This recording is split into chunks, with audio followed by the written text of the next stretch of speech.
मामा TV. Auto नगर के गांव में कामेश एक ऑटो चलाने वाला आदमी था। उसका एक भाई था भीमेश। कामेश रोज ऑटो चलाकर अपना गुजारा करता था, लेकिन भीमेश बिल्कुल आवारा था। कामेश एक एक रुपया बचाकर जोड़कर अपना एक अच्छा सा घर बनाया और उसी में रहने लगा। छह, ये कामेश तो दिन ब दिन तरक्की कर रहा है। नया घर भी बनाया है, कुछ न कुछ करना चाहिए। लेकिन एक दिन अचानक गांव में बड़ी बाढ़ आ जाती है। उस बाढ़ में सारे घर बह जाते हैं और उसी में कामेश का घर भी टूटकर बह जाती है। निराश होकर वह एक जंगल में चला जाता है। एक जगह वह देखता है कि काली रंग में एक पेड़ थी। वह पेड़ बिल्कुल जली हुई जैसी पूरा काले रंग में थी।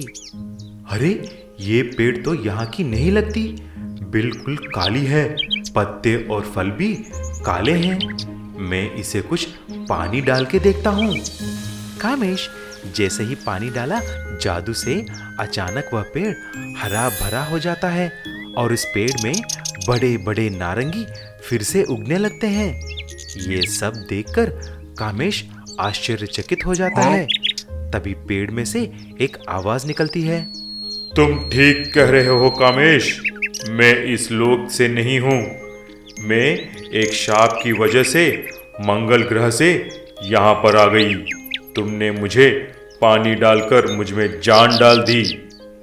शुक्र है कि तुम्हारी जान वापस आ गई। मैं इतना खास कुछ किया नहीं, लेकिन मेरे वजह से तुम्हारी भला हुई, यही बहुत है।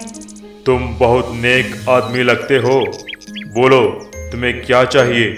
मेरे पास बहुत सारे शक्तियां हैं। मेरे पास एक ऑटो था और बड़ा सा घर भी था। एक बाढ़ की वजह से मेरा ऑटो और घर दोनों बह गए हैं। तो ये लो, मैं तुमको एक जादुई विशाल नारंगी ऑटो देती हूँ। इसको तुम चला सकते हो और ये ऑटो तुमको हर मुश्किल में बचाएगी। ऐसा कामेश उस नारंगी ऑटो को चलाकर गांव में लेके आता है। फिर से वह ऑटो को चलाकर पैसे कमाने लगता है। ये सब देखकर उसकी भाई भीमेश को जलन हो जाती है। ये नारंगी ऑटो अनोखा जादुई ऑटो जैसा दिख रही है। मुझे इसको किसी भी तरह आज रात को ही चुराना है। ऐसा सोचकर उसी रात को जब कामेश सो गया, तभी भीमेश धीरे धीरे से आकर ऑटो को चुराने के लिए उसको छुआ। बस जादू से ऑटो भीमेश को उठाकर फेंक देती है। भीमेश सीधा जाकर उस पेड़ के पास गिर पड़ा और वह पेड़ अपनी टहनियों से भीमेश को बहुत मारती है। अगले दिन भीमेश रोते हुए अपने भाई कामेश के पास आकर माफी मांगता है। तब से कामेश और भीमेश अच्छे भाई की तरह रहने लगे और कामेश अपना नारंगी जादुई ऑटो चलाकर जीने लगा। छोटू दादा टांगे वाला। छोटू दादा टांगे वाला रामपुर गांव में बहुत फेमस था। उसका एक सफेद घोड़ा था। एक दिन जब छोटू दादा सवारी लेने के लिए स्टेशन पे खड़ा था। छोटू दादा टांगे वाला, छोटू दादा टांगे वाला, बोलो कहाँ जाना है? दिल्ली, आगरा, हैदराबाद, चेन्नई, मुंबई या कोलकाता? बोलो, जहां भी जाना है लेके जाएगा हमारा घोड़ा। ऐसा पुकार रहा था कि इतने में एक आदमी कुमार आया और ऐसा बोला। छोटू दादा, तुम्हारे यहाँ कुछ काम है तो बोलो ना, मैं कुछ भी करने के लिए तैयार हूँ। तू ही एक सांड की तरह हो, तुम क्या काम करेगा रे? क्या आता है तुम्हें? अरे दादा, तुम काम बोलो, बस मैं टांगा पोंछ सकता हूँ, सवारी का सामान उठा सकता हूँ, तेरे घोड़े को ना चारा भी खिलाऊंगा और टांगा चला भी सकता हूँ। अरे, तू टांगा चलाएगा तो मैं क्या करूं? गोबर उठाऊं उसका?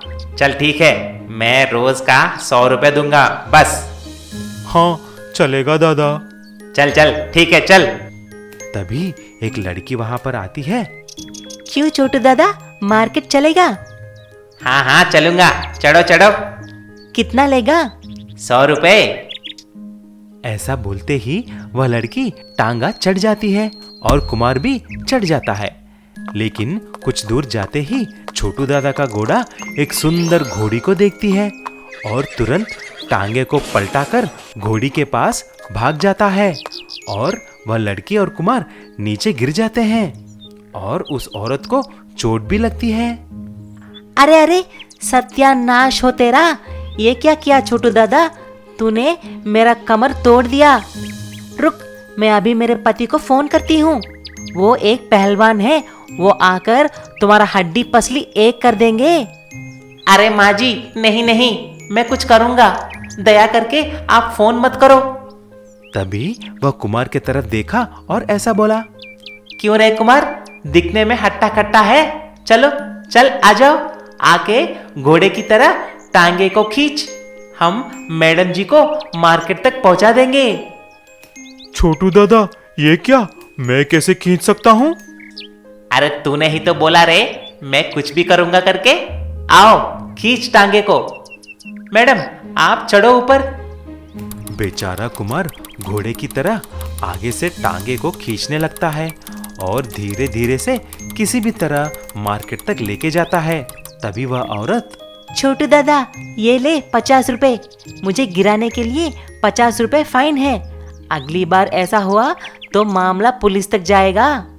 अरे छोटू उस्ताद, मैंने क्या बोला और तूने क्या करवा दिया? पहले मैं टांगे से गिर गया और ऊपर से मुझे ही खिंचवाया। अरे कुमार, बड़े बड़े शहरों में छोटे छोटे बातें होते रहते हैं, चिंता मत करो मेरे प्यारे कुमार। ये लो 20 रुपए, आज के लिए जेंडू बाम लगा के सो जाना। चल जाओ जाओ। 10 पहिया जादुई विशाल ऑरेंज ट्रैक्टर।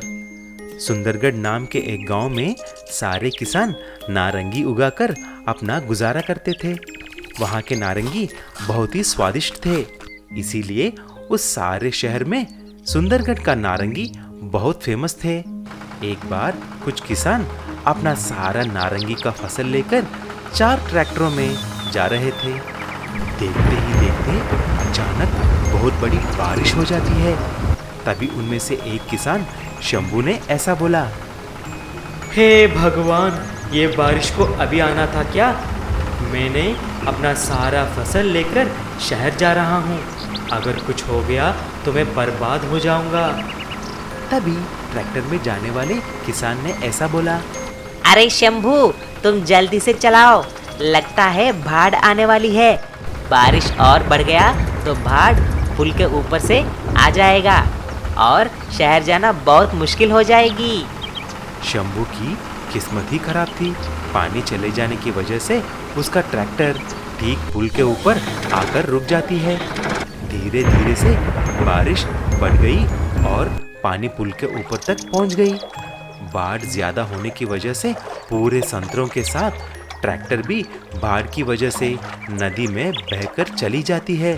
लेकिन किसी भी तरह शंभू अपनी जान को बचा लेता है। हे प्रभु, मुझे क्यों बचा लिया? मैं अभी क्या करूं, क्या खाऊं? मेरी सारी मेहनत नदी में बह गई, मेरी ट्रैक्टर भी चली गई। मैंने सही समय पे ट्रैक्टर को ठीक नहीं करवाया, इसीलिए ऐसा हुआ। ऐसा दुखी होकर आत्महत्या करने की सोच लेता है और उसी नदी के पास जाकर उसमें कूदता है। शंभू नदी में डूब गया। एक विशाल नारंगी और शंभू को पानी के बाहर लाती है और तुरंत नारंगी और शंभू गायब हो जाते हैं। जब शंभू आंखें खोलकर देखा तो वह एक अनोखी नारंगी लोक में था। अरे ये कौन सी जगह है? यहाँ पर सभी नारंगी के पेड़ और सभी चीजें नारंगी के ही बने हैं। वहीं पर दूर बैठा एक आदमी था। वह सफेद कपड़े पहनकर एक नारंगी के पेड़ के नीचे बैठकर तपस्या कर रहा था। शंभू उसके पास गया। हे प्रभु, ये क्या जादू है? मैं कहाँ आ गया हूँ? ये कौन सा लोक है? मानव, तुम एक जादुई नारंग लोक में हो। यहाँ पर सब कुछ नारंगी और संतरों के साथ बना हुआ है। तुम्हारे साथ जो हुआ वो प्रकृति की वजह से है, लेकिन तुमको आत्महत्या करने का कोई अधिकार नहीं। ये लो, मैं तुम्हें एक जादुई नारंगी देता हूँ। उसे तुम तुम्हारी लोक में जाकर नीचे रख देना, तुम्हारी सारी दुख दूर हो जाएंगे। जब शंभू उस नारंगी को लेकर आंखें बंद कर दी, तुरंत वह फिर से उसका गांव में आ जाता है और उस नारंगी को नीचे रखता है। तुरंत वह जादू से एक विशाल 10 पहिए वाला नारंगी ट्रैक्टर में बदल जाता है। उसमें से लगातार नारंगी आने लगते हैं। उसके घर के सामने आंगन पूरा नारंगी से भर जाते हैं। ये देखकर शंभू बहुत खुश हो जाता है और वह 10 पहिए वाला नारंगी ट्रैक्टर को चलाकर उसमें से निकलते हुए नारंगी को बेचकर खुशी खुशी से रहने लगे।